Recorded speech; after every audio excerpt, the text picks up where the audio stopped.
고등학교 과학 어디 한번 해볼까요? 자, 우리가 지난 시간에 영상을 마지막을 어떻게 끝냈느냐? 빛의 이중성, 물질의 이중성 얘기하면서 그것 때문에 원자 모형이 바뀌어요. 이런 얘기 했었거든요. 자, 오늘은 원자 모형이 어떻게 바뀌는지 한번 얘기해 보려고 합니다. 좀 더 나가서 예전에 그런 얘기 했었어요. 원자는 원자의 중심이 있고 전자가 돌고 있는 모형을 생각할 수 있어요. 라고 했는데 사실 이 모형도 오늘 좀 더 엄밀히 얘기해 보겠지만 그 전에 이 모형, 원자의 중심을 전자가 돌고 있어요. 이 모형도 허투루 나온 건 아닙니다. 러더퍼드라는 사람은 알파 입자는 양성자 2개, 중성자 2개로 되어 있는 헬륨 원자핵과 똑같은 조성의 입자를 얘기합니다. 러더퍼드는 알파 입자를 금속 박에다가 쏴봤대요. 그 전까지는 원자 모형이 어떤 식이었느냐? 완전히 빼곡한. 그러니까 양성자가 아니죠. 플러스 전하를 띠고 있는 입자들과 마이너스 전하를 띠고 있는 전자가 촘촘히 박혀 있는 뭐 푸딩 모형이라고도 얘기하긴 하는데 촘촘히 박혀 있는 빼곡한 그런 모형을 생각했단 말이에요. 즉 금속박에다가 헬륨 원자 알파 입자를 쏜다고 하면은 결국엔 대부분이 튕겨 나올 거라고 생각했다고 합니다. 하지만 알파 입자를 쏴 보니 산란입니다. 대부분이 그걸 뚫고 지나가더래요.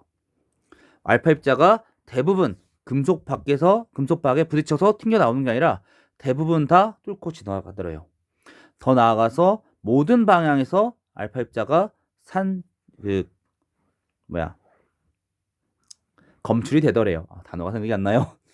즉 여기서 어떤 생각을 해보느냐? 원자가 빼곡히 완전히 촘촘히 이렇게 있는 것이 아니라 원자는 대부분은 빈 공간인 거 아니야? 라는 생각하게 됩니다. 왜냐? 원자를 뚫고 지나가기도 하니까요. 원자의 중심에는 양전하를 띤 전자핵이 매우 작은 공간에 밀집되어 있고 그 주변을 전자가 원운동한다 라고 러더퍼드가 생각하게 돼요. 근데 이것도 문제가 있는 것이 먼저 전자가 원자핵 주변에 돌고 있으면 결국 운동하는 거란 말이에요. 운동하는 전자는 빛을 방출하게 됩니다. 빛을 방출하면서 에너지를 서서히 잃어가요. 그래서 언젠가는 결국 원자핵과 충돌해서 원자들이 안정적으로 있을 수가 없어요. 즉 우리가 지금 있다는 것 자체도 안정적으로 있다는 거니까 말이 안 되는 거죠. 실제로 우리는 지금 다 원자가 그 오랜 시간 동안 있는데 이 에너지를 계산해 봤을 때는 결국엔 금방 소멸하기 때문에 원자가 다 있을 수가 없어요. 그리고 더 나가서 원자의 선 스펙트럼도 문제가 됩니다. 우리가 중학교 때, 고등학교 때 그런 얘기를 들어봤을 거예요. 스펙트럼. 이 어떤 원소를 포함한 물질을 불에 태우고 걔를 분광기로 봤을 때 띄엄띄엄 선들이 나타났었거든요. 근데 전자가 운동한다는 자체도 일단 에너지를 내뿜으면서 소멸할 테니까 소멸할 거기 때문에 문제가 생기지만 또 하나 이 모형에서는 빛이 연속적으로 계속 전자 에너지를 계속 연속적으로 내뿜기 때문에 연속적인 스펙트럼이 나타나야 돼요. 실제로 그러지 않기 때문에 러더퍼드 모형이 좀 부실한데 라는 생각을 여러분들이 하시면 좀 좋을 것 같습니다. 그래서 잠깐 스펙트럼을 얘기하자면 스펙트럼은 빛의 파장에 따라 펼쳐지는 색깔의 띠를 얘기합니다. 지난번에 한번 빛의 속력, 파동의 속력은 파장 곱하기 진동수로 나타낼 수 있다라고 얘기했는데요. 보라색, 빨간색 이렇게 있죠. 그 연속 스펙트럼에서 빨간색 빛일수록 파장이 길어요. 파장이 긴 대신에 진동수는 작아지고요. 왜? 빛의 속력은 일정할 테니까. 반대로 보라색으로 갈수록 파장이 짧은 빛인 대신에 진동수는 커집니다. 햇빛이나 백열 등의 빛을 분광기로 관찰하면 이렇게 연속적인 무지개 빛이 나타나요. 이걸 연속 스펙트럼이라고 얘기하죠. 하지만 아까 방금 러더퍼드 원자 모형에서 문제점을 얘기했던 선 스펙트럼, 실제로 기체 방정관의 빛을 분광기로 관찰하면 특정 파장의 빛만 띄엄띄엄 나타납니다. 즉 모든 빛이 연속적으로 나타나야 되는데 아까 그 원자 모형에 따르면 그러지 않다는 얘기예요. 그래서 보어는 실제로는 계속 에너지를 방출하는 것이 아니라 전자가 불연속적으로 특정 궤도에만 원운동하고 있어. 그땐 안정적이야 라는 수소 원자 모형을 제안하게 됩니다. 다시 한번 원자 속의 전자는 원자의 중심을 돌고 있긴 하지만 불연속적으로 존재하는 특정 궤도에서만 원운동하고 있어요. 그리고 그 상태에서 빛을 방출하지 않고 이 전자는 안전된 상태로 원운동합니다. 하지만 전자가 이 띄엄띄엄 존재하는 궤도에서 다른 궤도로 전이할 때 두 궤도의 에너지 차에 해당하는 에너지를 빛의 상태로 방출하거나 흡수합니다. 여기서 이 불연속적인 특정한 에너지 값만 갖는다는 것을 갖는 성질을 우리가 에너지 양자화라고 얘기해요.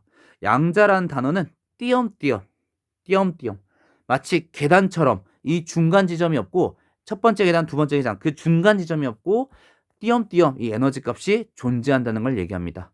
이때 이 에너지 값, 에너지 상태를 우리가 에너지 준위라고 얘기해요. 원자핵과 가까울수록 에너지 준위가 낮습니다. 그래서 우리가 이 궤도를 전자 껍질이라고 얘기하고 그 전자 껍질을 첫 번째, 두 번째, 세 번째 혹은 양자수라는 개념을 도입해서 N1, N2, N2, 이렇게 부를 건데요. 전자껍질, 첫 번째 전자껍질 혹은 N이 1인 에너지 준위를 우리는 바닥 상태라고 얘기해요. 그 외에 2, 3, 4, 5 요걸 들뜬 상태라고 얘기해요. 지금은 전자가 하나밖에 없는 수소 원자 모형이다 보니까 N1 가장 안쪽 전자껍질이 바닥 상태인 거고요.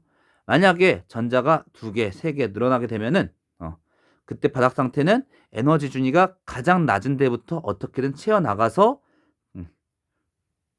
얘기하게 될 거예요. 이때 그 각 에너지 준위, 에너지 값은 마이너스 N제곱분의 13.6 일렉트로볼트로 우리가 구할 수 있어요. 그래서 N은 당연히 양자수이고요. 마이너스인 이유는 정말 이 양자수가 N이 무한으로 갔을 때 에너지가 0이 되기 위해서 에너지 0으로 나타내기 위해서 그 기준을 잡고 계산한 부호입니다.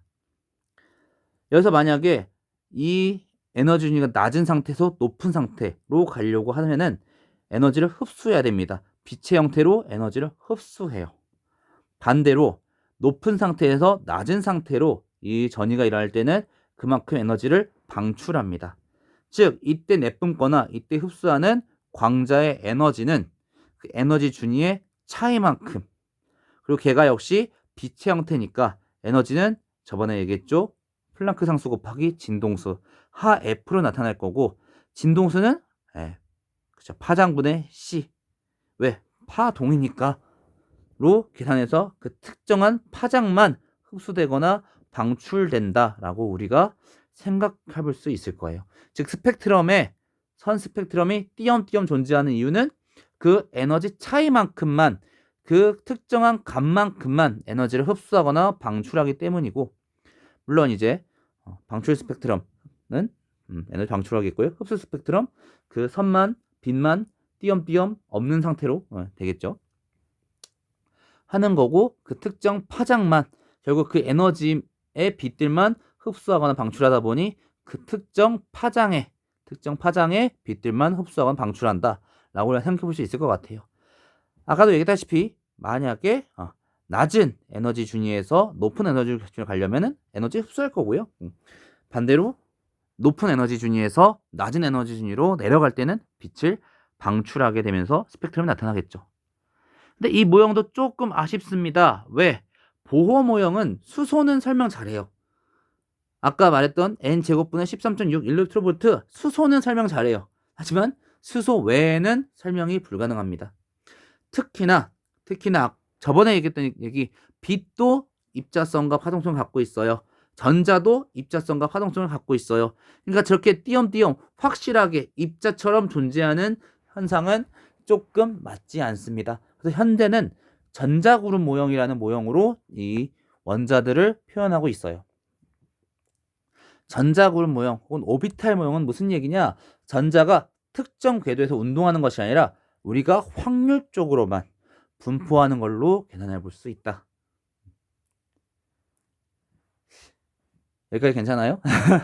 빛과 물질이 서로 이중성을 갖고 있다 보니까 우리가 전자가 여기에 딱 하나 입자 놓여진 것처럼 설명할 수가 없어요. 파동이다 보니까 그리고 빛도 파동이다 보니까 어떻게 존재할지 우리가 상상해 볼 수가 없습니다. 확률적으로만 우리가 요렇게 좋게 존재할 수 있어. 분포할 수 있어. 우리가 이거를 전자구름 모형이라고 얘기해요. 자, 오늘 내용 여기까지입니다.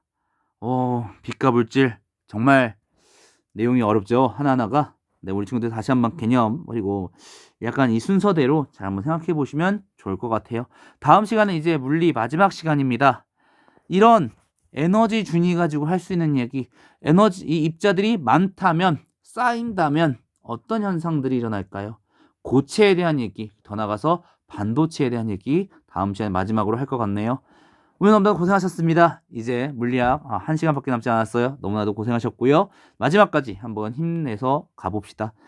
너무나도 고생하셨습니다. 고등학교 과학 다음엔 어디부터 볼까요?